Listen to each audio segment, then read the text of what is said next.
반갑습니다, 성도 여러분. 주님의 날 이렇게 같이 예수 이름으로 한자리에 모여서 예배드리고 또 하나님 우리에게 주신 복을 같이 누리는 이런 시간을 갖게 돼서 정말로 감사드립니다. 원주 지역에 코로나가 갑자기 확산돼서 어쩔 수 없이 이렇게 비대면으로 저희가 만나고 있지만, 그러나 이 하루하루 살아가는 것이 온전히 하나님이 우리 공동체와 우리 각 사람 인생에 한량없는 은혜로 대해 주신 결과임을 고백하고 저희는 그저 감사할 수밖에 없는 것 같습니다. 우리 공동체 내에도 직장 내에서 코로나 방역이나 코로나 때문에 분주하게 어려움을 겪는 자매님도 계시고 또 걱정이 되는 분들도 있습니다. 그런 분들 기억하셔서 같이 기도해 주시기를 바랍니다. 자, 우리 형제님이 시작하시는 기도 하심으로 같이 이 주일 오전 11시 예배를 시작하도록 하겠습니다. 태초부터 모든 것을 계획하시고 저희의 인생 가운데 항상 함께 하시고 또한 저희는 알지 못하는 미래를 이미 알고 계시고 온전하신 길로 인도하시는 하나님 아버지를 이 시간 찬양합니다. 저희가 지금 코로나라는 전례 없는 전염병 속에서 새로운 일상과 삶을 맞이하며 살아가고 있습니다.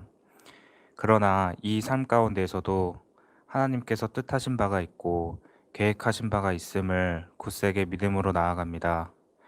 다만 저희가 이 시기 가운데 어떻게 하는 것이 가장 그리스도인답게 사는 것이고 하나님에게 기쁘시게 드릴 수 있는 예배를 온전히 올려드리는 것인지를 고민합니다. 저희의 삶 가운데 하나님께서 직접 성령님을 통하여서 말씀해 주시고 또한 저에게 생각을 넣어주시고 저희의 발걸음을 인도하실 때 저희가 온전히 그 길을 순종으로 반응할 수 있도록 이끌어 주십시오. 하나님께서 저희의 삶 속에서 각자의 뜻하신 바를 알게 하시고 또한 저희가 세상 가운데 살아가는 그 삶 속에서 하나님의 온전하신 뜻이 무엇인지를 드러날 수 있도록 주님 인도하여 주시옵소서. 또한 지금 이 코로나로 인해 질병 속에 있는 사람들도 있고 또한 두려움에 떠는 사람들도 있습니다. 그 사람들 삶 가운데서도 하나님을 나타내게 하시고 증거될 수 있도록 인도하여 주시옵소서.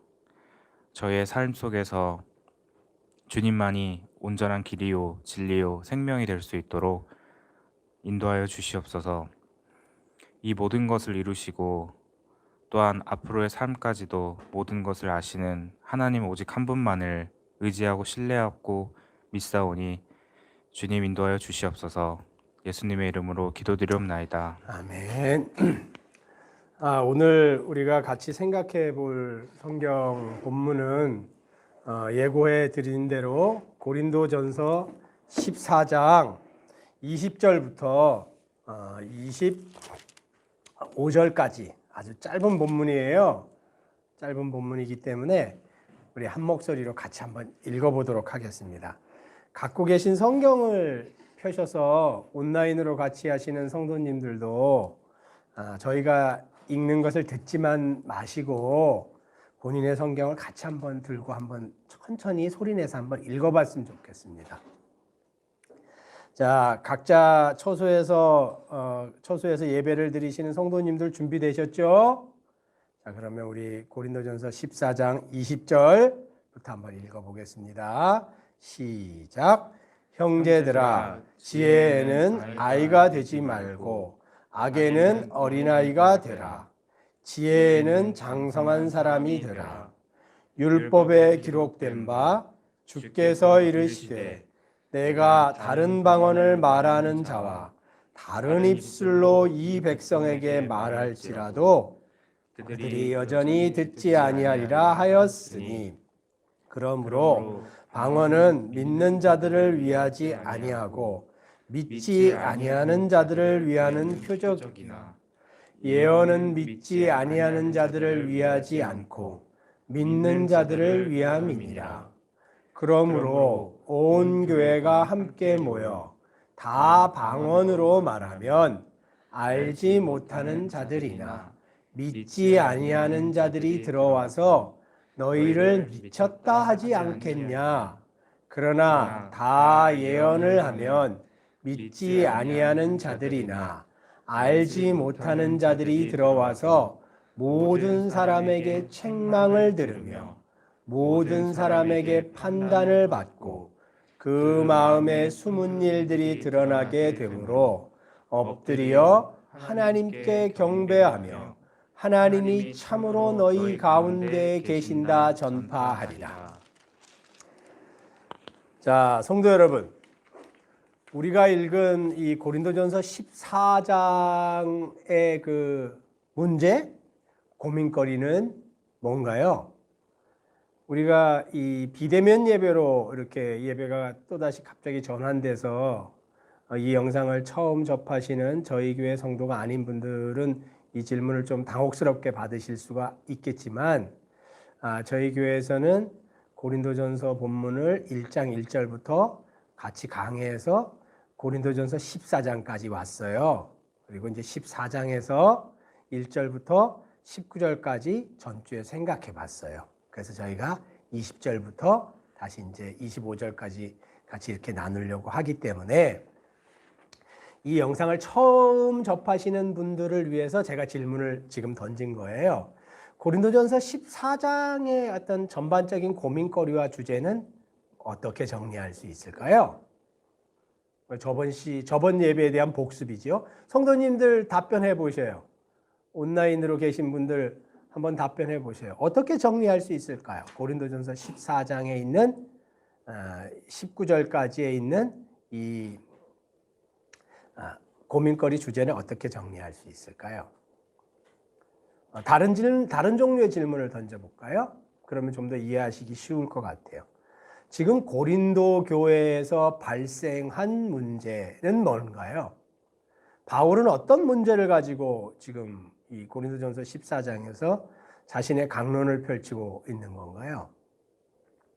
고린도 교회 내에 소위 놀라운 신적인 능력을 받았다고 주장하는, 요새 말로 얘기하면 그 신적인 능력의 증거라고 주장되는 방언의 은사를 받은 사람들이 있었는데, 이 사람들이 같이 모이는 모임 내에서 무분별하고 무질서하게 그 방언의 은사를 쏟아냈다고 해요. 그런데 그 쏟아내는 방언의 은사는 통역되지 못했기 때문에 그 자리에 있었던 고린도 교회 성도들이 알아들을 수가 없었어요. 그럼에도 불구하고 고린도 교회에 있었던 대다수의 성도들은 그렇게 알아들을 수 없는 방언의 은사를 행하는 사람들이 자신들보다 더 하나님께 놀라운 권능을 부여받은 자들이다 라고 생각을 하고 그들을 높이고 그들을 추앙하는 이런 교회 내 잘못된 모습들이 나타나기 시작했고, 이런 모습에 편승해서 방언을 행하는 자들은 자신들을 높이고 자신들의 인기와 자신들의 영광을 찾는 이런 잘못된 악한 행동들이 교회에 일어나기 시작하는 것을 바울이 듣고, 하나님이 너희들에게 은사를 주신 목적은 그것이 아니다. 방언은 다른 은사보다 특별한 은사 아니다. 만약에 방언이 정말로 공동체와 성도들에게 유익하려면, 그러려면 반드시 통역되어서 사람들이 들을 수 있는 내용으로 통역되어야만 한다. 그럴 때 공동체에 유익이 생긴다. 만약에 통역되지 않는 방언이 있다면 그것이 10,000마디의 방언이라 하더라도 한 5마디, 6마디에 깨달을 수 있는 예언의 은사, 5마디, 6마디 짧은 말이죠. 간략하고 간단한 말. 그 예언의 은사가 훨씬 더 공동체와 성도들을 세우는데 유익하다라는 얘기를 논지로 끌고 왔어요. 이 지점까지. 자, 여기까지는 이해하실 수 있겠죠? 또 14장 1절에서 19절까지 우리가 읽으면서 고민이 되는 게 또 한 가지가 있었다고 저번 시간에 잠깐 생각해 봤잖아요. 그거는 뭐냐면 14절, 15절의 본문이에요. 14절, 15절 본문은 우리가 저번 시간에도 같이 이렇게 나눠보면서 고민을 나눴는데 제가 한번 읽어볼게요. 고린도전서 14장 14절.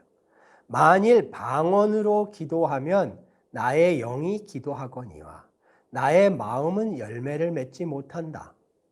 15절. 그러면 어떻게 해야 하는가? 내가 영으로 기도하고 또 마음으로 기도하며 내가 영으로 찬송하고 또 마음으로 찬송하리라. 이 14절 15절의 이 바울의 이 고백, 여러분도 잘 아시다시피 바울은 예수님을 만난 과정이 굉장히 신비롭고 굉장히 하나님의 주권적이고 기적적인 과정을 통해서 예수님을 만나게 됐죠. 그리고 그분이 다마스커스로 가는 과정에서 예수님이 그에게 직접 나타나서 현연하신 다음에 또 아라비아로 가서 몇 년 동안 거기서 소위 얘기하는 은둔 생활을 한단 말이에요. 그러니까 성령의 놀라운 어떤 체험과 신비로운 체험을 한 분이에요, 이분은. 그리고 자신의 개인적인 회심의 과정에서도 우리처럼 뭐 예를 들어서 미리 먼저 거듭난 성도에게 복음을 소개받아서 그걸 이성적으로 이해하고 하나님 앞에 하나님의 성령의 은혜가 임해서 마음에 결단하고 교회에 들어온 이런 사람이 아니고 하나님의 주권적이고 신비적인 개인적인 체험을 통해서 하나님의 사람이 된 분인데도 불구하고 바울은 이런 얘기를 해요. 내가 기도할 때, 내가 주님을 섬길 때 영을 가지고 주님과 소통하고 관계를 맺는 것, 이거 인정하고 그거 소중하다고 생각한다. 그것과 더불어서 여기 마음이라고 표현된 이 단어는 우리가 마음을 정의하기가 좀 어렵잖아요. 이해하기 쉬운 단어로 바꾸면 이성, 생각이라는 단어로 바꿀 수 있어요. 이해력, 뭐 이런 단어로 바꿀 수 있어요. 그러니까 지금 바울이 얘기하고자 하는 이 주제는 이런 것 같아요. 내가 하나님과 관계를 맺고 공동체를 섬기고 하나님의 뜻을 알고 하는 이런 영역이 신앙의 영역이 신비롭고 인간으로서는 알 수 없는 그런 영역이 분명히 존재한다. 하나님의 주권적인 어떤 사역의 영역이 분명히 존재한다.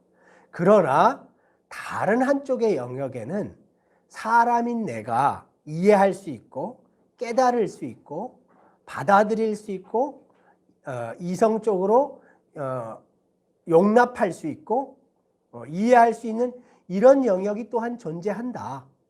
나는 이 신비의 영역과 이성의 영역, 이 두 파트를 다 가지고 주님을 섬길 것이다 라고 지금 고백하고 있다는 거예요. 이것도 우리에게 시사점을 많이 주죠. 그래서 제가 저번 시간에 이런 말씀 드렸잖아요.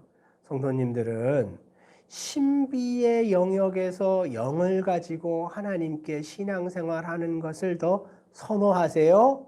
아니면 이성, 판단, 분별력, 이해력 이런 것을 가지고 하나님과 관계하고 신앙생활하는 것을 더 선호하십니까? 여러분은 개인적으로 어떤 스타일의 신앙인이세요? 라는 질문을 던졌잖아요. 이것에 대해서는 한 분도 대답을 안 하셨었어요. 제가 그래서 오늘 다시 한번 질문을 던져요. 우리 성도님들 혹은 이 온라인 이 영상을 보시는 어떤 성도님들께도 질문을 던져요.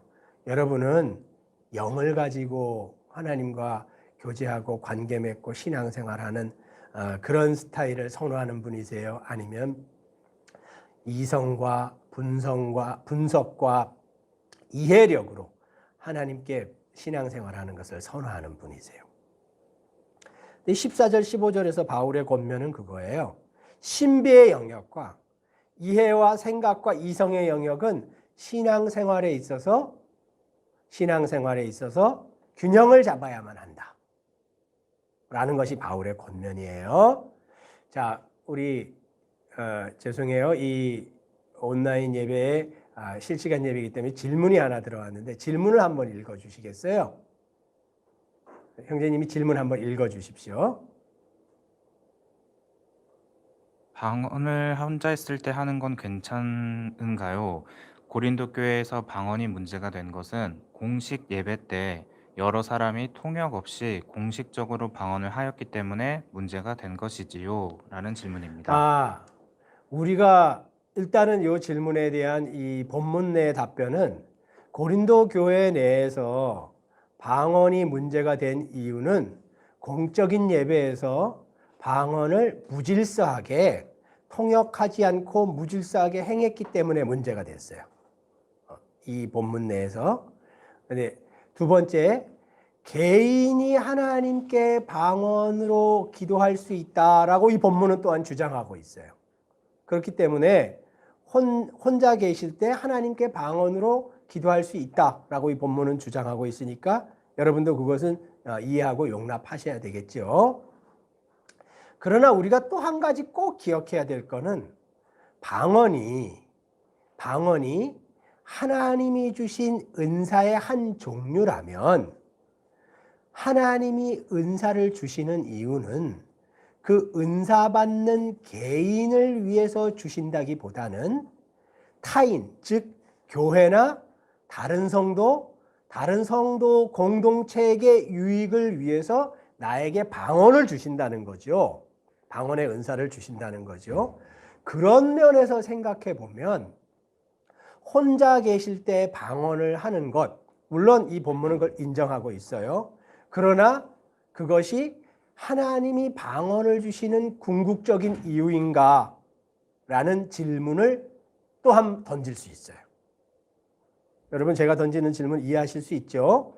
방언은 은사의 한 종류인데 은사는 궁극적으로 은사 받는 자를 위해서 주어지는 것이 아니고 교회와 다른 성도들을 위해서, 자기 말고 다른 성도를 위해서 주어지는 것이기 때문에, 그렇다면 아주 단순히 정의하면 방언을 받은 나를 위해서 주어지는 게 아니고 교회와 다른 성도를 위해서 주어지는 하나님의 선물이라면, 그렇다면 방언은 근본적으로 다른 사람을 위해서 주어지는 은사라는 이 근본적인 목적을 생각해 본다면, 홀로 있을 때 방언으로 기도한다는 것, 홀로 있을 때 하나님과 어떤 신비로운 어떤 언어로 소통한다는 것이 하나님이 말씀하시는 어떤 그 은사의 근본 목적에 어쩌면 100% 합치되지 않지 않나, 맞지 않는 것 아닌가라는 이런 생각도 해볼 수 있다는 거죠.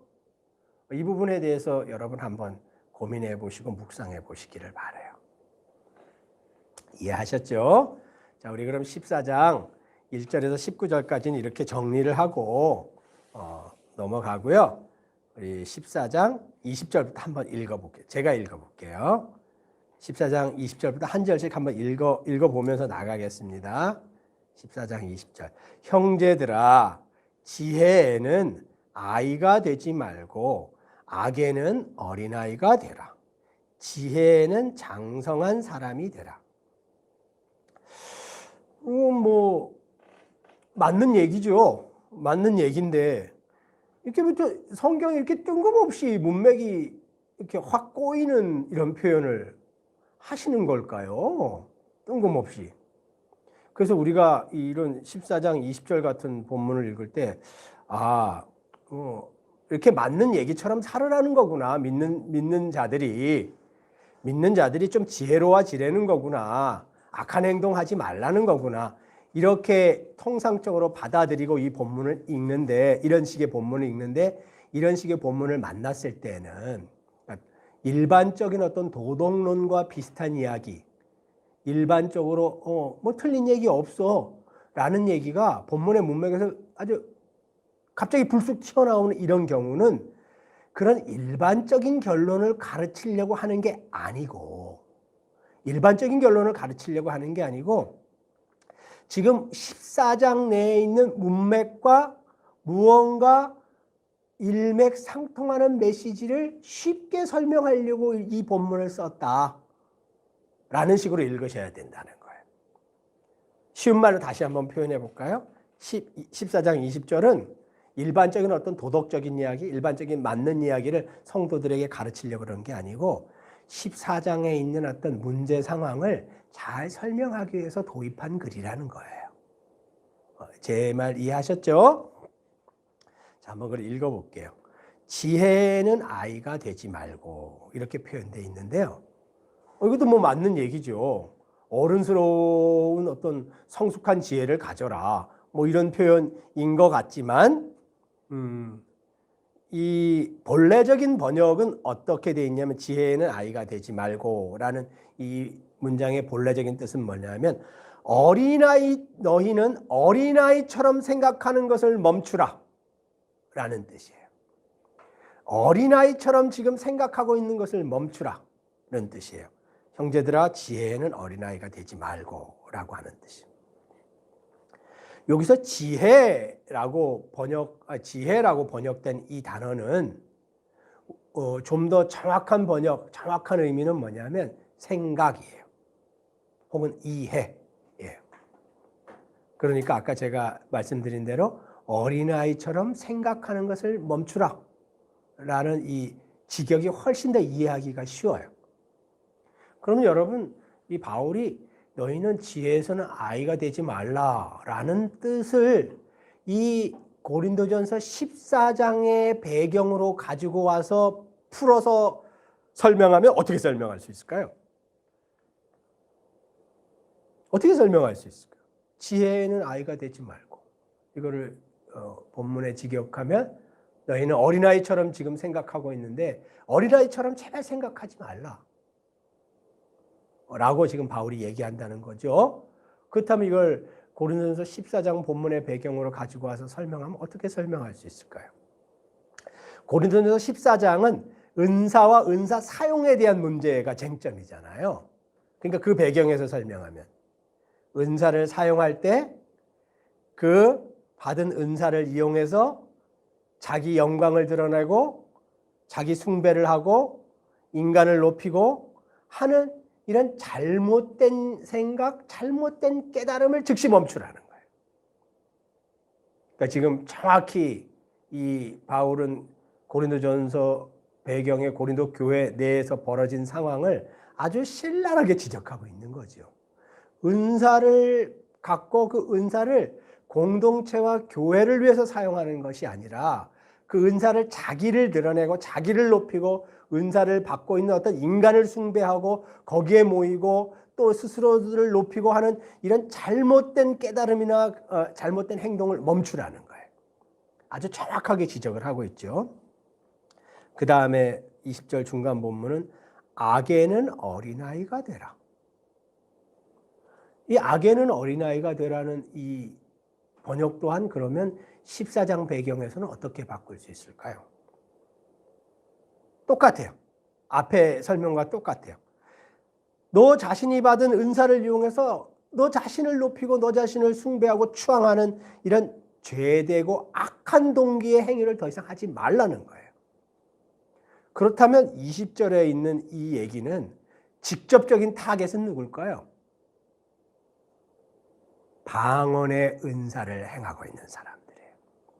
고린도 교회 내에 있는 사람. 그 중에서 소위 방언의 은사를 받아갖고 저 사람들은 우리와 영적인 레벨이 틀려. 하나님으로부터 직통 계시를 받은 사람들이야. 대단한 사람들이야. 신적인 능력을 받은 사람들이야. 라고 스스로도 인정하고 다른 사람도 인정해주는 자칭 타칭 영적인 능력자들이 지금 20절에 이 얘기를 직접적으로 듣는 첫 번째 대상들이에요. 근데 그 사람들에게 바울이 뭐라고 이야기한다고요? 너희들에게 임한 방언의 은사, 그걸 사용할 때 그 은사를 사용해서 자기 영광을 취하고 자기 숭배의 길로 들어가고 인간들을 높이고 자기 주위에 돈과 권력을 모으고 하는 이런 악한 생각, 악한 행위를 더 이상 진행하지 말라는 거예요. 이것이 20절 중반절까지 바울이 얘기하고자 하는 뜻이고요. 이제 후반절에 이렇게 나와 있어요. 본문에 지혜에는 장성한 사람이 되라. 이렇게 나와 있죠.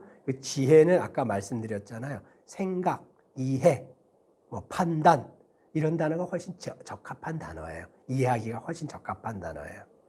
생각에서는 장성한, 여기서 장성하다라는 이 번역의 좀 더 정확한 의미는 뭐냐면 목적에 도달했다라는 의미를 갖고 있는 단어를 썼어요. 목적지에 도달했다, 최종 목적에 도달했다, 계획한 어떤 정점에 도달했다, 뭐 이런 의미의 단어를 썼어요. 그러면 이거를 우리의 쉬운 말로 바꾸면 생각에는, 판단에는 하나님이 목적하신 바에 도달하는 그런 생각, 그런 이해, 그런 판단을 가져라 라는 뜻이거든요. 뭐에 대해서요? 은사에 대해서. 은사에 대해서. 은사에 대해서 하나님이 목적하신 바를 이해하라는 거예요.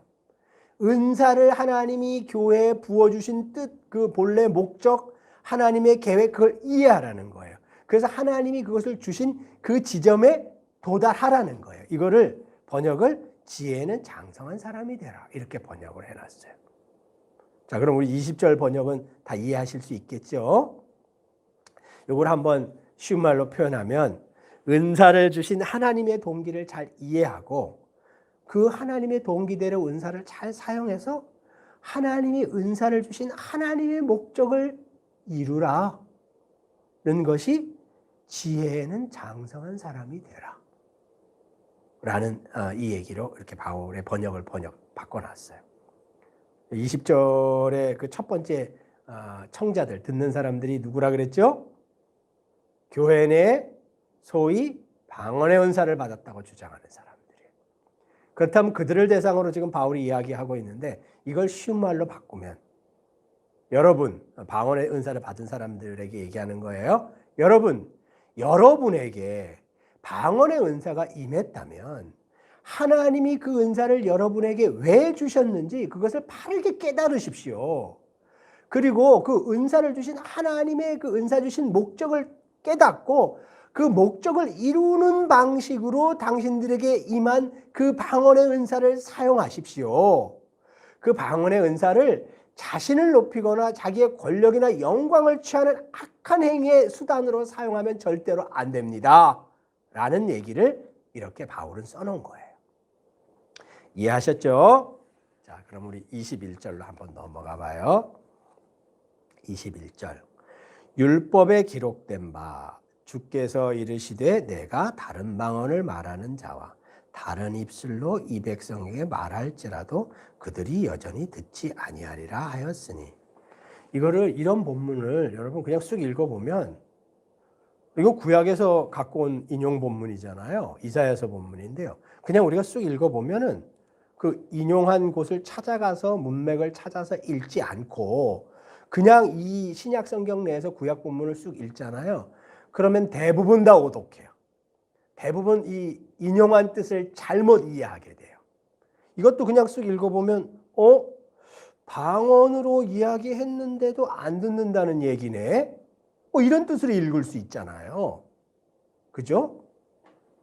그렇다면 고린도 교회 내에서 방언의 은사를 행하는 사람들이 방언을 행하는데 그 방언의 은사의 내용을 사람들이 안 듣는다는 얘기인가? 이렇게 상상이 진행될 수 있는데 이건 그 뜻이 아니에요. 왜 그 뜻이 아니냐면 이사야서 본문에 가보면 알아요. 그래서 성도 여러분 여기를 잠시 이렇게 표시를 해놓고 이 참조 본문은 이사야서 28장이거든요. 이사야서 28장을 한번 찾아가 봐요. 그래야지 우리가 이 본문의 뜻을 이해할 수 있어요.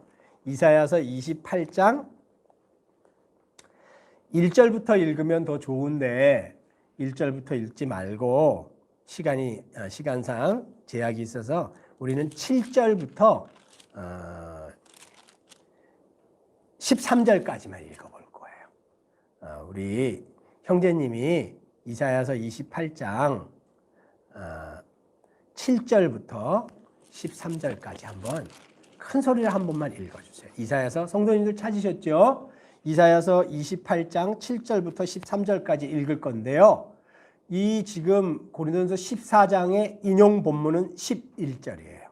자, 우리 그럼 7절부터 한번 읽어봐요. 이사야서 28장 7절. 그리하여도 이들은 포도주로 말미암아 옆걸음치며 독주로 말미암아 비틀거리며 제사장과 선지자도 독주로 말미암아 옆걸음치며 포도주에 빠지며 독주로 말미암아 비틀거리며 환상을 잘못 풀며 재판할 때 실수하나니 모든 상에는 토한 것 더러운 것이 가득하고 깨끗한 곳이 없도다. 그들이 이르기를 그가 누구에게 지식을 가르치며 누구에게 도를 전하며 깨닫게 하려는가 젖떨어져 품을 떠난 자들에게 하려는가 대저 경계에 경계를 더하며 경계에 경계를 더하며 교훈에 교훈을 더하며 교훈에 교훈을 더하되 여기서도 조금 저기서도 조금 하는구나 하는도다. 그러므로 더듬는 입술과 다른 방언으로 그가 이 백성에게 말씀하시리라. 전에 그들에게 이르시기를 이것이 너희 안식이요 이것이 너희 상쾌함이니 너희는 곤비한 자에게 안식을 주라 하셨으나 그들이 듣지 아니하였으므로 여호와께서 그들에게 말씀하시되 경계에 경계를 더하며 경계에 경계를 더하며 교훈에 교훈을 더하며 교훈에 교훈을 더하고 여기서도 조금 저기서도 조금 하사 그들이 가다가 뒤로 넘어져 부러지며 걸리며 붙잡히게 하시리라. 아멘. 여러분, 지금 이 이사야서 이 본문의 예언자는 누굴까요? 물론 뭐 여러 가지 그 학설들이 있지만은 대략적으로 많은 성서학자들이나 주석학자들이 말씀하시기는 즉 이사야서 28장 본문의 예언자는 이사야죠. 그래서 이사야서다 이렇게 얘기하시는 분도 있는데 아무튼 이제 우리 본문의 예언자는 28장의 예언자는 이사야입니다. 근데 28장 7절 8절을 읽어보면 어떤 현상을 지금 하나님이 이사야의 어떤 그 고백과 입술을 통해서 기록하고 있나요? 이스라엘 땅에 소위 제사장과 선지자, 말하자면 예언자들의 엉망진창의 삶과 죄된 행동에 대해서 기록하고 있어요. 여기 보면 제사장과 선지자들이 독주에 빠져갖고 얼마나 그 독주를 많이 마셨는지 앞으로 똑바로 걷지도 못하고 비칠 왔다 갔다 옆으로 걷는다 라고 나와 있고요. 얼마나 이 독주에 빠져 있는지 먹은 것을 다 토해갖고 상에는 토사물이 그득하고 너무너무 더러운 것만 가득하고 깨끗한 것이 없더라. 이렇게 8절은 기록하고 있고 7절에는 그 결과로 이 제사장과 선지자들이 7절 하반절에 보면 이렇게 나와 있어요. 환상을 잘못 풀며 재판할 때 실수한다라고 기록하고 있어요. 누가요? 제사장과 선지자들이. 여기서 환상은 소위 지금 얘기하는 은사잖아요. 하나님이 주신 은사예요. 은사. 우리 지금 고린도전서 14장이 은사장이니까요. 환상을 잘못 풀고 재판할 때, 재판은 뭔가요? 판결이잖아요. 무엇이 하나님이 뜻인가 해서 판결이잖아요. 요거를 14장의 그 어떤 단어로 쓰면 뭘까요? 예언이죠. 예언. 잘못 예언해서 결정하고 환상은 14장의 단어로 쓰면 방언이잖아요. 즉 방언과 예언을 잘못 해석하고 잘못 적용한다는 거예요. 누가? 제사장과 선지자들이. 왜요? 너무 독주에 빠져서. 그래서 말하자면 선지자의 기능을 잃어버린 그 당시에 이스라엘 왕국의 제사장과 선지자의 모습을 아주 적나라하게 28장 7절 8절에 기록하고 있어요. 그러면서 9절로 넘어가요. 여기 보면 그들이 이르기를 이렇게 나와 있잖아요. 이 앞에 나와 있는 그들은 누구냐면 위에 있는 거짓 선지자 역할에 빠진 제사장과 선지자들이에요. 9절 10절은 이야기하는 사람이 누구냐면 거짓 선지자들이 이야기하는 거예요. 누구에게 이야기하냐면 이사야에게 이야기하는 거예요. 혹은 이사야를 통해서 하나님께 대적하듯이 이야기하는 장면이에요. 그들이 말하기를 그가 누구에게 지식을 가르치며, 앞에 나와 있는 그는 거짓 선지자라 그랬죠. 뒤에 나와 있는 그는 누굴까요? 직접적으로는 이사야예요. 궁극적으로는 하나님이에요. 그래서 요 구절, 요 앞절을 읽으면 이렇게 이해할 수 있잖아요. 거짓 선지자들이 이사야에게 말하기를, 이렇게 읽으면 돼요. 이사야에게 말하기를 그가 누구에게 지식을 가르치며 누구에게 도를 전하여 깨닫게 하려는가? 이거는 의문이 있어서 던지는 의문문이 아니고 조롱하는 말이에요. 이사야를 조롱하는 말이에요. 이사야에게 너가 도대체 누구의 권능을 힘입어서 우리에게 와갖고 이것이 하나님의 뜻이라고 가르치냐? 라고 조롱하는 말이에요. 너가 어떻게 우리에게 그런 어떤 신적인 지식과 능력과 하나님의 어떤 계시와 예언을 가르칠 수 있겠냐? 이렇게 조롱하는 말이에요. 누구에게 도를 깨닫게 하려는 거야? 우리는 제사장이랑 선지자야. 우리가 너한테 그런 얘기를 들어야 된다고? 뭐 이런 투의 말투예요. 젖 떨어진 품을 떠난 자들에게 하려고 그러는구나. 그들을 대상으로 그런 말을 하려는 건가? 뭐 이런 뜻이죠. 어떤 번역본에는 젖 덜 떨어진이라고 번역된, 젖이 덜 떨어진 상태에서 어머니 품을 떠난 자, 그러니까 어린아이, 미성숙한 자, 꼬맹이, 뭐 아주 거칠게 얘기하면 코찔찔이, 뭐 이런 사람들, 그런 사람들을 대상으로 저 이사야가 예언하려고 그러는 거 아니야? 이렇게 거짓 선지자들이 이사야의 예언을, 하나님의 예언을 아주 조롱하는 태도로 말하는 이런 글이 9절이에요. 그 9절은 이해하셨죠? 10절, 대적 경계에 경계를 더하며 경계에 경계를 더하며. 이 경계라는 단어는 뭐냐 하면은 우리말로 간단히 얘기하면 명령이에요. 순종의 명령. 경계에 경계를 더하며 경계에 경계를 더하며, 뒤에 나와 있는 교훈은 우리말로 쉽게 번역하면 지켜야 할 선, 넘지 말아야 할 선, 뭐 이런 것들이에요. 교훈에 교훈을 더하며 교훈에 교훈을 더하되, 여기서도 조금 저기서도 조금 하는 거라. 이 말을 이제 쉽게 표현하면, 이사야야, 너가 우리는 여기 거짓 선지자들이죠. 거짓 선지자들이 우리를 가르칠 때 어린아이들을 가르치듯이 요렇게 조금 저렇게 조금 가르치는데, 한 얘기에다가 또 명령을 얹고, 하나님이 규례라고 얘기한 데다가 더 선을 긋고, 참 이렇게 우리를 가르치는구나 라고 또 조롱하는 말투예요. 이렇게 이제 9절 10절은 거짓 선지자들이 조롱한 말투예요. 그러면서 이제 11절이 나와요. 우리의 인용 본문 11절을 이해하려고 이렇게 이제 읽은 거예요. 11절은 이렇게 되어 있어요. 그러므로 더듬는 입술과 다른 방언으로 그가 이 백성에게 말씀하시리라. 11절에 나오는 더듬는 입술과 다른 방언은 뭘까요? 여러분, 북이스라엘 왕국은 어떤 제국에게 멸망당했어요? 아시리아에게 멸망당했잖아요. 여기서 나오는 더듬는 입술과 다른 방언은 간단히 얘기하면 아수르의 말이에요. 아시리아의 말. 그러면 이 11절은 무슨 얘기예요?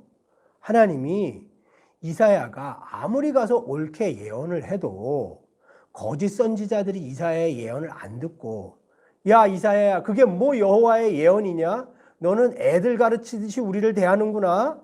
자꾸만 한 얘기 번복해서 또 하는구나. 우린 그 얘기 못 듣겠다. 이렇게 행동을 하니까 하나님이 그러면 저기 먼 곳에 있는 아수르 사람의 말을 이사야가 방언으로 하게 해서 이 이스라엘 사람들에게 들려주신다라는 내용일까요? 여러분 어떻게 생각하세요?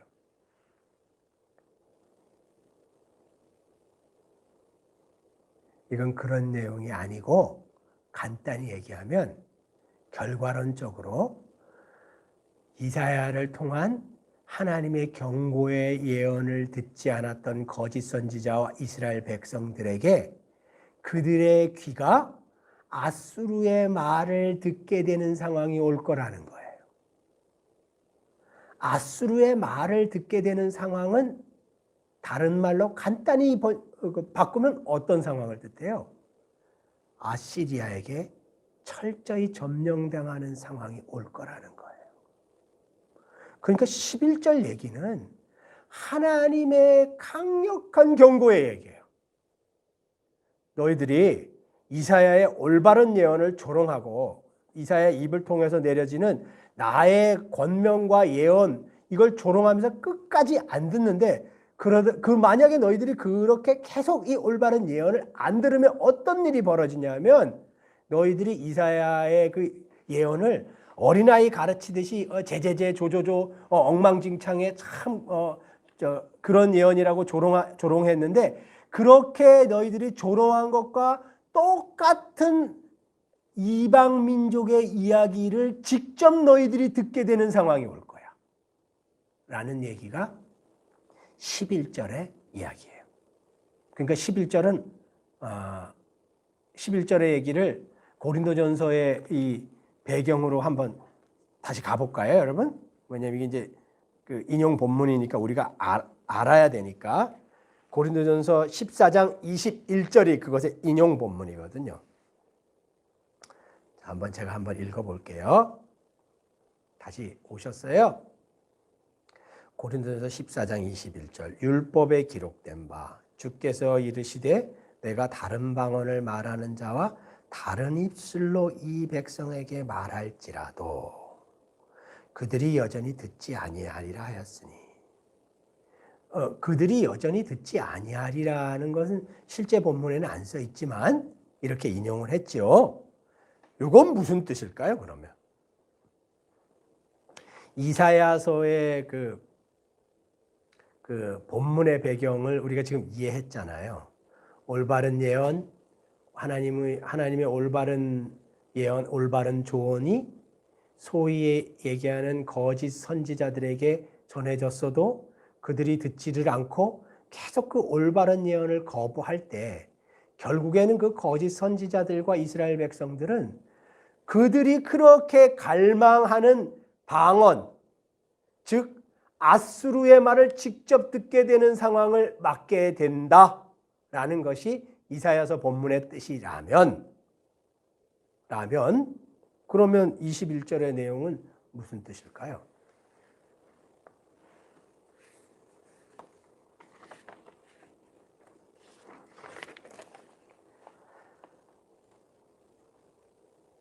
자, 그러면 제가 한번 정리를 해볼게요. 이 이사야서 본문의 경우와 같이 만일 소위 방언을 한다는 사람들이 하나님의 경고, 하나님의 조언, 누구를 통한? 바울의 입을 통한 지금 바울이 경고하고 조언하고 있잖아요. 그들에게. 하나님의 경고. 20절도 경고죠. 일종의. 20절도 방언을 하는 사람들과 방언을 추앙하는 사람들에 대한 경고잖아요. 소위 방언을 추앙하고 방언을 한다는 사람들에 대한 하나님의 경고. 즉 은사, 방언을 공동체를 위해서 사용하라. 겸손한 마음으로 사용하라. 자기 영광을 위해서 사용치 말라라는 하나님의 경고를 무시한다면 이스라엘 사람들이 아수르에게 침공당해서 실제로 알지 못했던 아수르 말, 즉 방언을 듣게 되었던 것처럼 너희 소위 은사 숭배자들에게도 하나님의 그런 심판이 임할 거라는 거예요. 물론 어떤 주석에서는 지금 제가 소개해드린 이 설명과 다른 주장을 하는 주석도 있어요. 그러나 저는 지금 성도님들에게 소개해드린 이 주석을 옳다고 생각해요. 바울이 참 곤란하게 아주 깊숙이 찌르고 들어오면서 지금 그 교회 내에서 하나님께 소위 방언의 은사를 받았다고 주장하는 사람들이 그 은사를 가지고 교회를 흩트리고 오히려 교회를 무너뜨리고 하나님을 높이는 게 아니라 자기를 높이고 하는 이런 일들을 만약에 계속한다면 너희들에게 하나님의 심판이 임할 거야 라는 얘기를 직접적으로 하는 거거든요. 하나님의 심판이 너희들에게 임할 거야 라는 이 얘기를 21절에 지금 하고 있어요. 자, 계속 한번 가보겠습니다. 본문 22절. 그러므로 방언은 믿는 자들을 위하지 아니하고 믿지 아니하는 자들을 위하는 표적이나 예언은 믿지 아니하는 자들을 위하지 않고 믿는 자들을 위함이니라. 이 22절도 재미난 표현이 있어요. 방언은 믿지 않는 자들을 위한 표적이다. 예언은 믿는 자들을 위한 거다. 이렇게 나와 있네요. 자, 그러면 제가 우리 청년 여러분에게 질문을 한번 던져볼게요. 답을 하셔도 좋고 못 하셔도 상관없습니다. 자, 질문. 성도님들에게도 22절과 관련되어 있는 질문을 한번 던져볼게요. 집중해서 들어보셔요. 오늘 22절은 방언이 믿지 않는 자들을 위한 표적이라고 분명히 기록하고 있어요. 그렇다면 여러분, 방언을 하는 동안에 표현되는 내용, 그 소리의 내용은 무엇이 되어야만 합니까? 복음이 전파돼야 됩니다. 맞아요. 방언을 하는 내용, 그 알아듣지는 못하지만, 통역되지 않았을 때 알아듣지는 못하지만 방언의 내용은 복음의 내용이어야만 해요. 왜냐하면 그것이 믿지 않는 자들을 위한 표적이기 위해서는 방언은 어떤 신비로운 기적적인 행위에 대한 어떤 내용이 아니고 방언의 내용은 아주 순수하게 온전한 복음의 내용이어야만 해요. 여러분, 사도행전에 나온 방언의 내용은 순수하게 온전한 복음의 내용이었잖아요. 방언의 아주 직접적인 예는 온전한 복음의 내용이었어요. 사도행전의 그 마가다락방, 오순절 다락방에서의 그 방언의 그 내용을 보면은 온전한 복음의 내용이었잖아요. 그것처럼 방언의 내용은 번역이 된다면, 번역을 해야 되는데 번역이 된다면 그 내용은 예수는 주요 그리스도십니다. 모든 인간은 죄인이에요. 메시아의 피 씻음이 없으면 그 어떤 사람도 하나님 앞에 의인으로 설 수가 없어요. 우리가 이 상태로 살 때는 궁극적으로 하나님의 심판대 앞에 소환당합니다. 라는 이 복음의 온전한 내용이 방언의 내용이어야만 한다. 라고 저는 생각해요. 여러분은 어떻게 생각하세요? 방언이 믿지 않는 자들을 위한 표적이라면 여러분은 어떻게 생각하세요? 자, 또 한 가지 22절과 관련되어 있는 질문 해볼까요? 만약 방언의 내용이 결국 복음 선포의 내용이라면 그 방언의 내용이 통역되지 못한다면 과연 믿지 않는 사람들이 그 방언의 내용을 어떻게 알아들을 수 있겠습니까? 못 알아듣겠죠? 만약에 어떤 분에게 방언의 은사가 임했어요. 그리고 이 방언이 온전하게 복음을 소개하는 그런 표적이라면 이 방언의 내용이 그 믿지 않는 듣는 사람들에게 이해될 수 있는 언어로 통역되지 않는다면 그 방언의 내용인 복음이 어떻게 그들을 위한 은사가 될 수 있겠어요? 이제 이 질문은 그건데요. 그래서 과연 통역되지 않는 방언은 하나님이 주신 게 맞을까요? 제 질문은 이거예요. 성도 여러분, 또 이 자리에 계신 청년 여러분, 저는 방언을 하는 분을 본 적도 없고 제가 방언의 은사를 받은 적도 없어요. 그렇지만 이제 이 얘기를 듣는 분들, 온라인으로 보시는 분들 중에는 있을 줄로 믿어요. 본 경험이 있거나 실제로 본인이 방언을 하시는 분도 있을 줄로 믿어요. 그렇다면 우리가 읽은 이 본문 문맥에서 나오는 이 반론의 질문을 한번 생각해 보세요. 방언의 은사는 믿지 않는 자들을 위한 표적으로 주신 것이다. 그렇다면 방언의 내용은 믿지 않는 자들에게 복음을 이렇게 소개하는 내용이 되어야만 한다. 그러면 그 믿지 않는 자들이 그 방언의 행위와 내용을 듣고 그 복음을 이해하고 수용하는 이런 수단으로서 방언의 은사를 주신 것이다 라는 것이 바울의 문맥인데, 이런 바울의 문맥을 쫓아가다 보면 그럼 도대체 통역되지 않는 방언이라는 것, 이거는 뭐예요? 왜냐하면 통역되지 않으면 믿지 않는 자들이 이해하지 못하고 듣지 못하잖아요. 듣지 못하고 이해할 수 없잖아요. 그럼 이게 무슨, 이게 은사의 목적 자체가 상실되는 거거든요. 이런 상황이 발생하는 거잖아요. 그런데 현대 교회는 아주 뭐 놀라운 방언의 은사를 받았다는 분들이 이렇게 가끔씩 무슨 뭐 유튜브나 어디 영상 올라오는 거 보면 통역되지 않는 방언의 은사를 행하는 분들이 굉장히 많아요. 이게 뭐예요? 뭐 이 통역되지 않는 방언의 은사 하나님이 주신 거 맞습니까?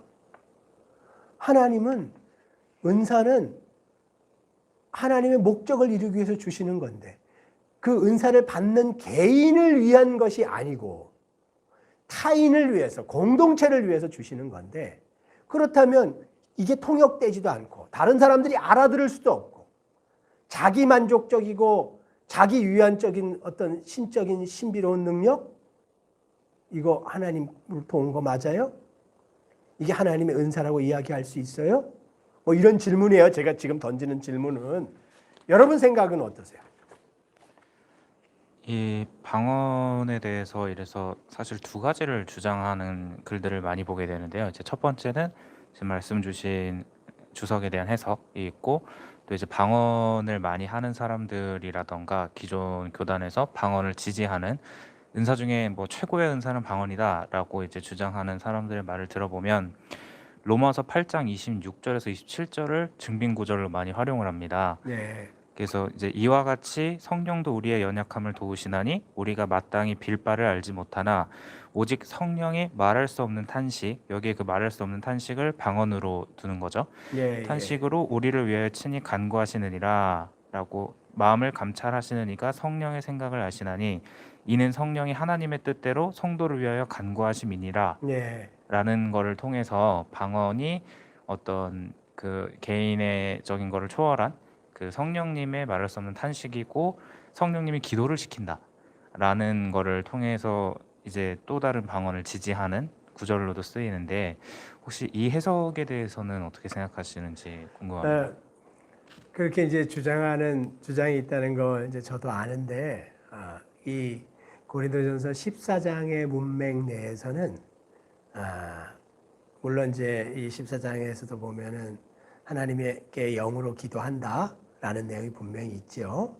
그러나 이제 이 바울이 지적하고자 하는 고민, 핵심은 뭐냐면 은사를 받았다고 하는 사람들이, 그게 방언이든 예언이든 뭐 어떤 은사든 간에 은사를 받았다고 하는 사람들이 이 은사를 잘못 사용하는 것에 대한 지적이 지금 이 본문의 핵심이거든요.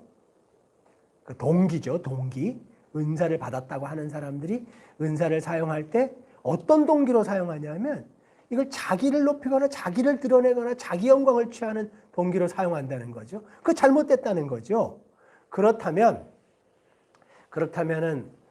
이 지금 질문하신 내용에 대해서 두 가지의 견해가 있다는 걸 저도 잘 알지만, 제가 이 고린도전서의 이 입장에서 생각해 볼 때는 그것을 이 고린도전서에, 그래서 어떤 사람들이 개인적으로 하나님과 깊은 영적 대화를 충분히 나눌 수 있다. 방언은 그것으로서도, 그것 자체만으로도 가치가 있다라는 증빙구절로 사용하기에는 조금 설득력이 떨어져요. 왜 떨어지냐면, 저는 고린도전서 시각에서 말씀드리는 거예요. 왜 떨어지냐면 고린도전서 시각에서는 방언의 은사조차도 너 자신을 위해서 준 게 아니야 라는 뉘앙스가 너무 강하기 때문에 그래요.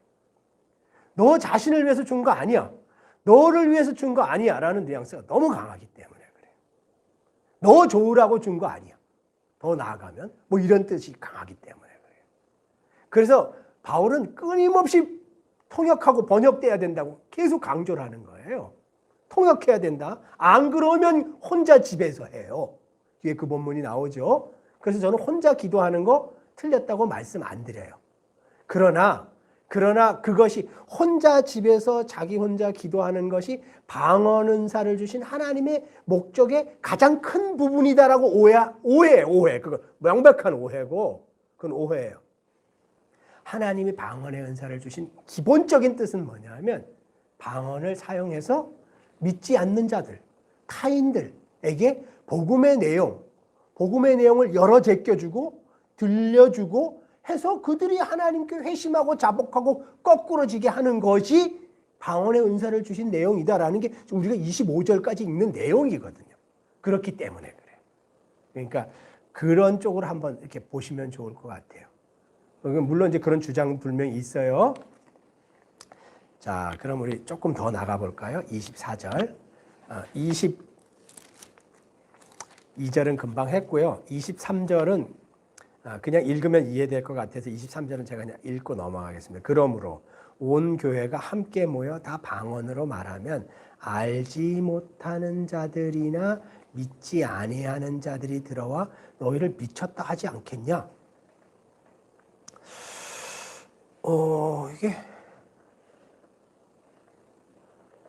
이게 조금 지금부터는 문맥이 앞에랑 충돌을 해요. 여러분 한번 제가 왜 충돌한다고 이야기하는지 한번 잘 들어보세요. 그렇게 이제 23절 읽었어요. 24절. 그러나 다 예언을 하면 믿지 아니하는 자들이나 알지 못하는 자들이 들어와 모든 사람에게 책망을 들으며 모든 사람에게 판단을 받고 이렇게 기록해 놨네요. 이 본문의 어떤 단어나 문맥 설명을 먼저 한 다음에 24절에 보면 책망을 들으며 라는 표현이 나와 있어요. 책망을 들으며 라는 표현의 직접적인 뜻은 뭐냐면 유죄가 입증되며 라는 뜻이에요. 죄인으로 기소되며 라는 뜻이에요. 이걸 우리말로 쉽게 표현하면 당신 죄인이에요 라는 얘기를 들으며 라는 뜻이에요. 그런 뜻이에요. 그리고 뒤에 나오면 모든 사람에게 판단을 받고 라고 번역해 놓은 이 부분은 사람들에게 조사받다, 검사받다 라는 단어를 썼어요. 그러면 이거는 우리식의 어떤 쉬운 표현을 어떻게 번역할 수 있을까요? 그 행위가 죄라는 것으로 판단되며 너가 한 그 행위가 죄야 라는 것으로 검사받으며 뭐 이런 뜻이에요. 그러면 이제 제가 한번 정리를 해볼게요. 질문을 던지면 여러분이 훨씬 쉽게 이해할 수 있어요. 24절을 우리가 읽었잖아요. 성도 여러분, 이 본문은 앞에 있는 22절 본문의 문맥과 충돌합니다. 왜 충돌할까요? 수수께끼 아니에요. 엄청 쉬워요. 지금 24절의 정황은 어떤 정황이에요? 예언을 하면 믿지 않은 자들에게 유익하다. 네, 그 본문의 문맥과 충돌하죠. 그죠? 교회 공동체가 있는데, 교회 모임이 있는데, 이 교회 모임에서 성도들이 예언을 하시는 거예요. 하나님이 주신 이해와 분별력으로 자신들의 어떤 하나님의 뜻을 서로 공유하고 나누고 이야기를 하는 이런 자리에 믿지 않는 분이 들어온 거죠. 믿지 않는 분이 들어와서 우리가 나누는 이 예언의 얘기를 그분이 들어보니까 내가 죄인이구나. 내 죄인이구나. 성경이 말씀하신 저 얘기가 맞구나. 라고 느끼는 게 여기 24절에 책망을 들으며 라는 상황이에요. 그리고 또 이 성도들이 나누는 이 예언의 얘기를 막 듣는 과정에서 그분들이 내가 저번에 이 행동한 거 죄구나 라고 깨닫는다는 거죠. 그걸 판단을 받고 라고 지금 표현하고 있어요. 그렇게 표현하고 있는데 근데 그런 거는 바울이 앞에서 얘기한 거랑 문맥이 충돌하잖아요. 왜냐하면 방언은 믿지 않는 자들을 위한 표적이라 그랬고 예언은 믿는 자들을 위한 거라 그랬으니까요. 근데 지금 예언을 통해서 믿지 않는 자가 회심을 하게 되는 직전의 상황이 발생하고 있는 거거든요. 그죠? 여러분, 전 바울이 그럼 얘기하려고 하는 건 무슨 얘기를 하려고 그러는 걸까요? 우리가 실제로 교회 모임과 회심의 현장에서 벌어졌던 일들을 한번 상상해 봐요. 여러분 인생에도 그런 일이 있었을지도 몰라요. 여러분 방언 듣고 하나님 앞에 회심했나요? 누가 어떤 분이 내가 우연스럽게 친구 따라 교회에 갔어요. 친구 따라 교회에 갔는데 그 교회에서 어떤 뭐 목사님이나 집사님이나 권사님이 방언을 하는 거예요. 그래서 누가 갑자기 그 옆에서 통역을 하시는 거예요. 그 얘기 듣고 야 놀랍다. 그렇구나. 내가 저번 말씀대로 내가 죄인이구나. 이래서 예수 믿어야 되는구나. 이렇게 해서 예수 믿기로 해서 하나님 앞에 돌아온 분들이 있으면 지금 그 자리에서 손 들어보세요. 없으시잖아요. 그죠? 그럴 수도 있지만 그런 분도 있을 수 있지만 제가 지금 던지는 질문 여러분 좀 곤란하게 만드나요? 자, 그러면 24절에서 바울이 이야기하고자 하는 내용은 뭘까요? 24절은 결국 무슨 얘기를 하려고 하는 걸까요?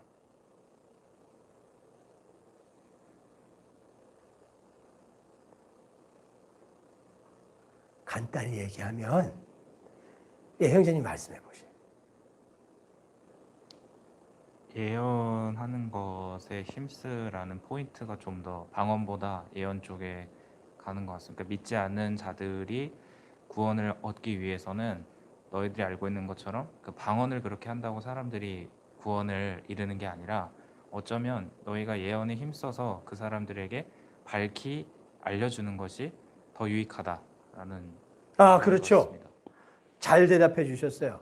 그거를 우리의 쉬운 말로 얘기하면 알아듣지 못하는 방언보다 이해되고 알아들을 수 있는 예언이 믿지 않는 자든 믿는 자든 궁극적으로 그들에게 유익을 끼친다는 거예요. 그죠? 알아들을 수 없는 어떤 신비적인 말, 알아들을 수 없는 어떤 신적인 어떤 능력이 믿지 않는 자들에게도 사실은 효과 없다는 거예요. 바울이 얘기하고자 하는 것은 그 뜻이에요. 효과 없다. 봐라. 교회 공동체에 나와서 성도들이 성령에 사로잡혀서 하나님의 뜻을 얘기하는 것을 옆에서 엿듣다가 믿지 않는 사람이 하나님 앞에 회심하는 일들이 벌어질 정도잖아. 뭐 이렇게 얘기하는 톤이거든요. 그러면 방언도 당연히 믿지 않는 자들에게 알아들을 수 있는 말로 바뀌어서 들려줘야 되는 게 맞잖아. 이런 문맥이죠.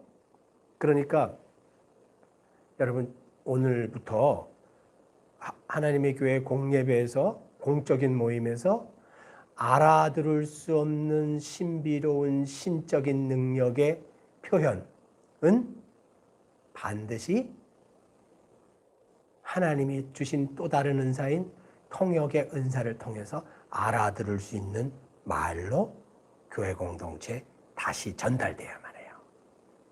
사람들에게 전달돼야만 해요. 그래야지 그것을 교회 공동체는 공동체를 위해 주신 방언의 은사 맞구나 라고 받아들일 수 있어요. 그리고 이런 방언의 은사조차도 다른 은사와 동일한 가치를 가질 뿐이구나 라고 받아들일 수 있어야만 해요. 바울이 강조하는 부분이죠. 자, 25절 제가 한번 읽어볼게요. 25절 그 마음에 숨은 일들이 드러나게 되므로 엎드려 하나님께 경배하며 하나님이 참으로 너희 가운데 계신다 전파하리라. 25절은 상상하면 어떤 장면을 상상할 수 있어요. 모든 성도가 예언하는 것을 듣게 된 불신자와 알지 못하는 사람들이 그 예언을 듣고 자신들이 죄인임을 깨닫고 고백하고 자신들의 죄된 속성을 하나님 앞에 자복하고 하나님을 인정하고 경배하고 성도들이 하나님의 공동체라고 인정하는 이런 일이 벌어진다는 거예요. 언제? 예언을 들을 때. 왜요? 알아들을 수 있는 말이거든요. 믿지 않는 사람들이 알아들을 수 있는 말이거든요. 자, 여러분 오늘 우리가 나눈 이야기들을 한번 제가 다른 시각에서 마지막으로 질문을 한 가지 던져볼 테니까 성도님들도 한번 생각해 보셔요. 사랑하는 성도 여러분, 신앙 안에서도 우리는 소위 짜릿한 것을 원합니다. 표현이 좀 죄송해요. 짜릿한 것을 원해요. 드라마틱하고 신비롭고 짜릿하고 특별한 그 무엇. 드라마틱하고 신비롭고 짜릿하고 특별한 표적. 이것을 현대교회 성도들이나 고린도 시대의 성도들이나 다 갈망하고 원해요. 그리고 이런 것들이 하나님으로부터 오는 놀라운 신적인 능력이라고 확신하고 또 그런 은사를 갖고 있는 분들이 하나님과 직통으로 놀라운 계시를 받는 사람들이라고 확신하고 그들을 추앙해요.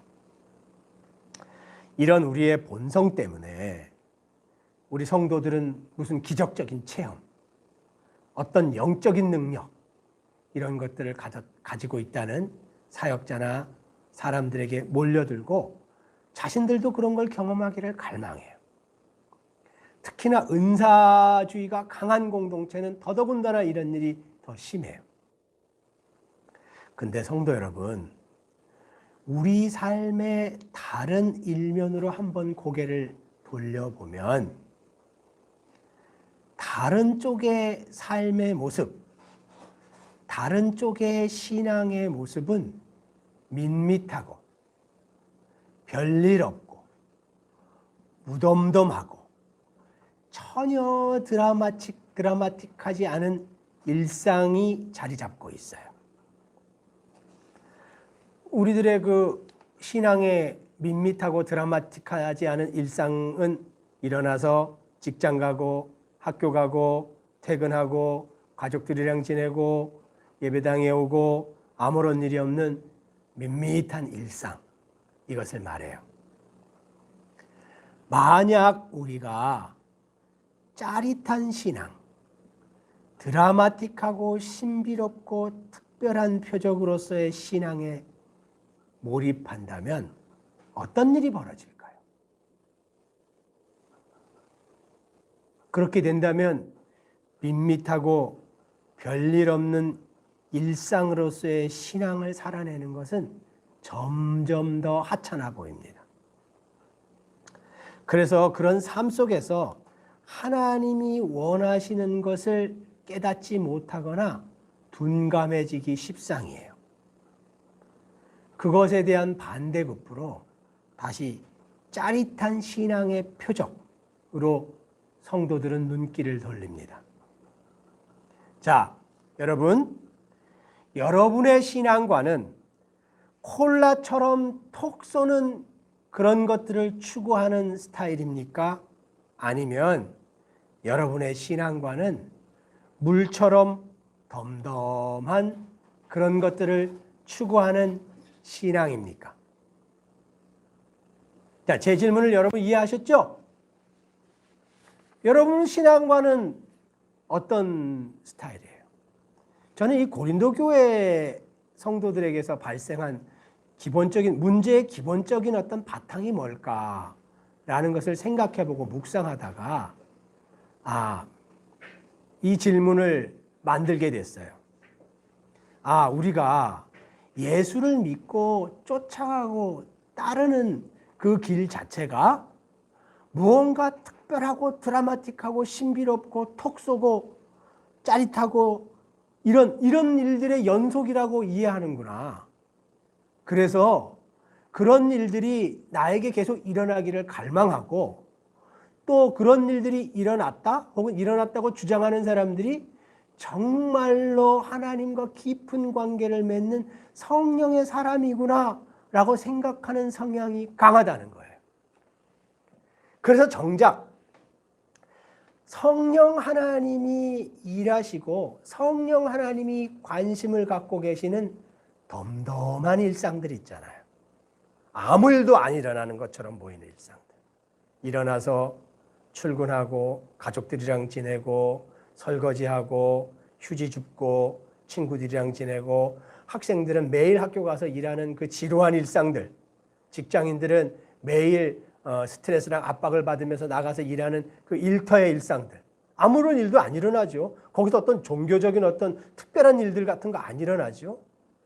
이런 어떤 그런 삶의 장에서의 성령의 사역, 성령의 목적, 은사 주신 목적에 대해서는 생각을 못 해보고 점점 더 뭔가 콜라처럼 탁 쏘는 사이다처럼 시원한 사이다 같은 그런 신앙의 스타일을 자꾸만 추구한다는 거예요. 그리고 그것이 점점 더 하나님 앞에 가치 있고 고귀한 것이고, 하나님은 그런 방식으로만 우리에게 오고 그런 방식으로만 우리를 대하시고 그런 것이 훨씬 더 레벨이 높은 신앙의 양태야라는 함정에 빠질 가능성이 많은데, 그런 양태가 고린도 교회에도 나타났고요. 현대교회에도 무수히 나타나고 그렇다는 거예요. 제 질문을 여러분 이해하셨죠? 자, 제 질문에 대해서 저는 여러분에게 무슨 정답을 요구하는 게 아니고 이 본문을 읽으면서 어떤 생긴 고민을 여러분에게 던지는 거예요. 여러분 개인은 어떻게 생각하세요? 여러분은 콜라처럼 톡 쏘는 신앙을 추구하는 분이세요? 아니면 물처럼 덤덤한 신앙을 추구하는 분이세요? 근데 여러분 콜라 계속 마시면 어떻게 돼요? 콜라 계속 마시면 어떻게 될까요? 콜라만 계속 찾으면 어떻게 될까요? 한번 생각해 보세요. 덤덤한 일상의 신앙을 추구하는 분들이 덤덤한 일상에서 아무런 어떤 영적인 드라마틱한 어떤 신비롭고 어떤 기적적인 일들을 체험하지 못한 나머지 하나님은 여기서 나랑 동행하시지 않는가 봐 라고 하면서 콜라와 같이 톡 쏘는 신앙의 행태를 갈망하기 시작할 때 여러분과 교회 공동체 내에는 어떤 일들이 벌어질까요? 이것도 한번 생각해 보세요. 제가 던지고자 하는 질문은 여기 있습니다. 자, 질문이 한 가지 들어왔는데요. 제가 질문을 대표해서 한번 읽어볼게요. 질문이 아니라 의견이 들어왔습니다. 본문 14장 4절은 방언을 말하는 자는 자기 일을 세운다. 모든 방언이 전부 믿지 않는 자들을 위한 것이 아니라 자기를 하나님 앞에 세우기 위해 하나님께서 주시는 방언도 있다고 생각합니다. 맞죠? 네, 저분의 지적은 정확히 맞죠? 저런 방언도 분명히 있죠. 그러나 저는 저 본문을 부정하는 게 아니에요. 그러나 그렇기 때문에 바울의 그 얘기하는 뉘앙스는 그렇기 때문에 자기를 세우는 방언 더 열심히 해라 이런 뜻이 아니라는 거예요. 그런 뜻이 아니고 저런 방언 있죠. 있는데 저런 방언 있다. 근데 저런 방언은 공동체 내에서는 아무런 덕이 안 되니까 하려면 집에 가서 혼자 해요. 이런 논지가 바울의 논지라는 거예요. 저를 거부하는 거 아니에요. 그래서 기본적으로 공동체 안에서 은사가 행해질 때는 어떤 종류의 은사는 자기를 위하거나 자기를 드러내는 그런 수단으로 주어진 게 아니라는 거예요. 그래서 만약에 여러분 이 얘기를 듣는 분들 중에 방언의 은사를 받았다고 하는 분들이 있으면 하나님이 통역의 은사를 세워주시지 않았어요. 그러면 그분은 집에 가서 혼자 하시는 게 맞아요. 지금 말씀하신 분처럼. 그래서 자기를 세우시는 게 좋아요. 바울의 표현처럼. 저 표현 정확히 맞죠? 자, 아까 제가 한 질문에 대해서 여러분 생각 어떠세요? 여러분 콜라처럼 톡 쏘는 신앙생활, 신비로운 체험, 기적적인 거. 왜 나한텐 그런 게 안 오지? 왜 나한테 그런 게 안 오? 나 성령의 사람 맞나? 이렇게 고민하는 분들이 있을 것 같아요. 이게 참 아무 일도 안 일어나고 이게 내가 죄를 짓고 사는 건지 하나님 성령 하나님과 동행하는 건지 이것 자체도 불분명하네. 나의 일상의 삶이. 뭐지? 나 좀 더 하나님께 속한 삶을 명확하게 규정하면서 살고 싶어. 그래서 어떤 종교적인 어떤 증거가 나한테도 드러났으면 좋겠어. 그래서 톡 쏘는 것, 어떤 기적적인 것 이런 거 나한테 일어났으면 좋겠어. 이런 마음 혹시 갖고 있는 분들 계실 것 같아요. 이런 혼란에 빠져 있는 분들 있을 것 같아요. 여러분 어떻게 생각하세요? 예, 한번 말씀해 보세요.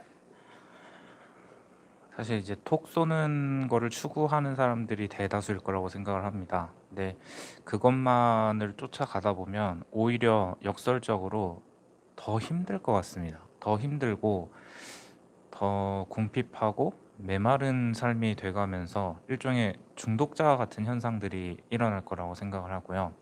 그 사실 주변에 정말 하나님의 뜻대로 살고자 하길 원하는데 내 삶에는 간증이 없다. 혹은 뭔가 다른 사람들은 드라마틱한 무언가들이 있는 것 같은데 내 삶에는 없다라고 하는 분들을 저도 많이 뵀었는데, 저는 그 한 목사님의 설교 중에서 이제 이 말씀이 좀 와닿았습니다. 성령님이 정말 나와 함께 하실까라는 궁금증을 가지는 성도분들이 많다고 하는데요. 근데 그러한 고민들을 하고 있는 자신의 모습을 한번 되돌아보면 그 생각을 불어넣어 주신 분이 도대체 누구냐는 거죠. 그러니까 내가 일상 속에서 나는 뭔가 나도 체험이 있었으면 좋겠고, 혹은 이렇게 하는 게 하나님의 뜻이 맞나? 혹은 난 잘 모르겠는데 어떻게 해야 내가 하나님을 기쁘게 할까라고 밋밋하지만 그렇게 한 걸음 한 걸음 고민하면서 그냥 현장에서 있을 때 도대체 그 생각을 떠오르게 하고 마음속에서 일으킨 그건 누구냐는 거죠. 그게 바로 성령님이 있다는 증거라는 거죠. 그러니까 세상 사람들은 애초에 그런 생각조차 하질 않고 고민조차 하지 않고 그냥 자기 하고 싶은 대로 살잖아요. 혹은 자기가 생각하는 옳다는 기준 안에서 내가 최고야라는 이기적인 생각과 개인의 판단으로 살잖아요. 그런데 그리스도인들은 그런 드라마틱한 경험이 없더라도 알게 모르게 뭔가 마음속에 지향점은 다 있는 것 같아요. 예, 그랬을 때 그 지향점을 가지게 한 이가 누구냐는 거죠. 개인의 생각으로 인해서 그 지향점이 나오는가. 그래서 저는 드라마틱한 거 없어도 된다고 생각해요. 다만 마음속에 뭔진 모르지만 내가 어느 한 곳을 바라보고 있는 지향점을 불러일으키게 하는 그 생각을 주시니 그분이 성령님이 있다는 증거 같아요. 예. 여러분 귀한 답변 감사합니다. 여러분 이렇게 하면 어떨까요?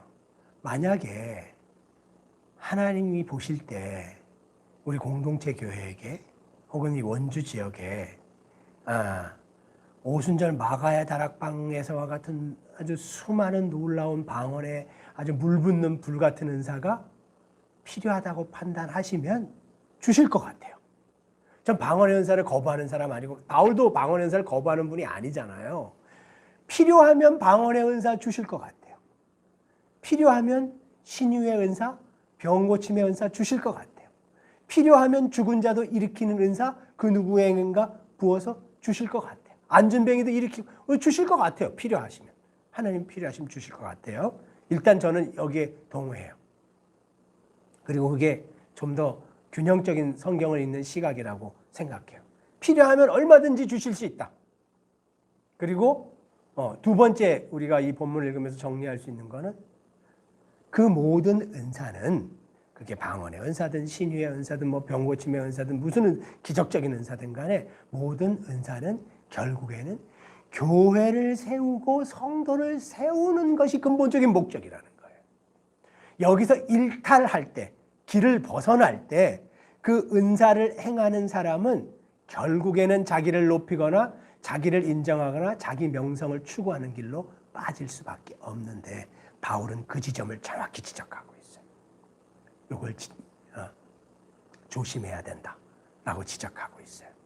그러니까 이 두 가지의 어떤 균형을 갖고 간다면 그러면은 우리는 은사에 대해서 크게 고민하지 않을 것 같고요. 아까 금방 던진 질문에 대해서 저 개인의 답변을 여러분이 듣기를 원하신다면 저는 덤덤한 물 같은 일상의 신앙을 추구하는 사람이에요. 이게 맞다 틀리다 말하실 수 있어요. 그러나 제 마음은 그래요. 성령 하나님의 마음은 덤덤한 일상의 삶에 있구나 라고 생각되는 거죠. 자, 오늘 우리가 이 공부한 내용을 제가 한번 잠깐 정리해 봤어요. 한번 정리를 한번 들어보셔요. 종교 공동체 내에서는 소위 신적 능력에 대한 깊은 존경심이 있습니다.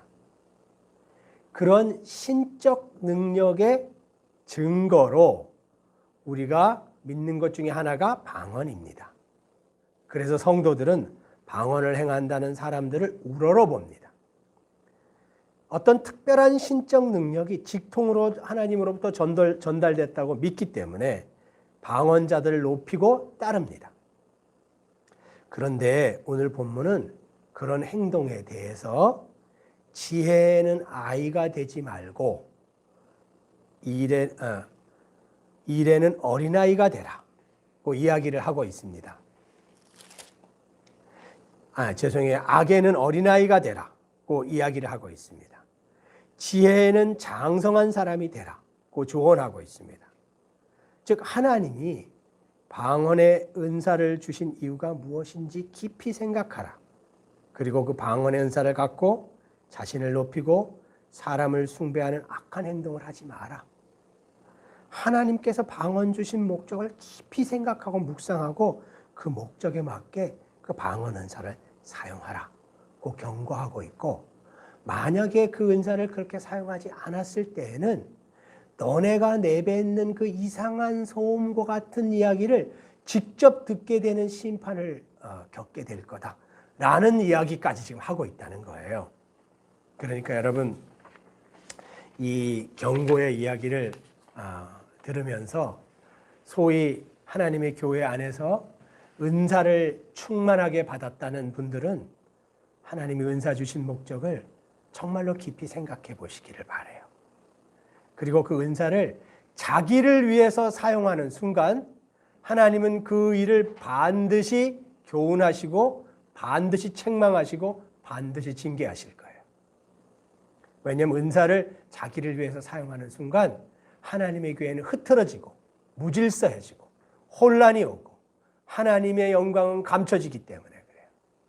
그러니까 하나님께 은사를 받아서 일하신다는 사역자, 성도, 은사 받은 그런 봉사자 여러분, 부디 하나님 앞에 마음을 낮추시고 그 은사를 공동체를 위해서 사용하시고, 나는 잠시 잠깐 사용되는 도구에 불과하구나 라는 정말로 두렵고 겸비한 마음을 갖는 그런 일꾼들 되시기를 바라요. 이 땅에서 자기 영광 취하는 그런 분들 되지 마시고, 사람들의 박수소리와 영광에 취해서 악하고 죄된 길에 빠지는 이런 분들 되지 마시고, 그리스도의 참된 종으로서 무명의 삶을 사는 그런 분들 되시기를 진심으로 권면하고 그리스도의 이름으로 축복합니다. 자, 우리 그러면 오늘 예배 잘 드리시고 잘 이해하셨어요? 이 비대면으로 예배를 드리니까 대화나 토론이 원활하지 못해서 질문하시는 분들의 뜻을 잘 전달하지 못하는 그런 좀 한계가 있는 것 같아요. 질문하시고 자신의 의견을 내신 분들에게는 송구스럽게 생각합니다. 자, 우리 마치는 기도는 우리 형제님이 큰 소리로 기도해 주시고 마치겠습니다. 같이 기도하겠습니다. 하나님 아버지, 오늘 저희가 예배를 드릴 수 있게 해주셔서 감사합니다. 비록 코로나로 인해 모임을 갖기 어려운 시기이지만 유튜브라는 수단으로 하나님을 예배할 수 있게 해주셔서 감사합니다. 이 복음을 사람들이 듣고 한 사람이라도 믿을 수 있게 해주시면 감사할 것 같고, 예배 드릴 수 있게 해주신 것에 감사드리며 예수님의 이름으로 기도드립니다. 아멘.